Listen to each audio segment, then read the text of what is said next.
Halo, kali ini aku mau buat nasi goreng ala Korea. Dijamin ini simple banget, tinggal masukin nasi ke telur kayak gini. Panasin mentega, habis itu tumis bawang bombay dulu, habis itu lanjut bawang putih, kemudian lanjut kasih sosis yang udah diiris-iris kayak gini semuanya.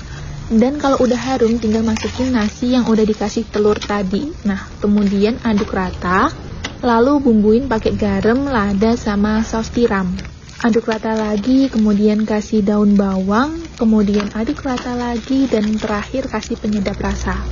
Masak bentar sambil diaduk dan udah deh jadi nasi goreng ala Korea.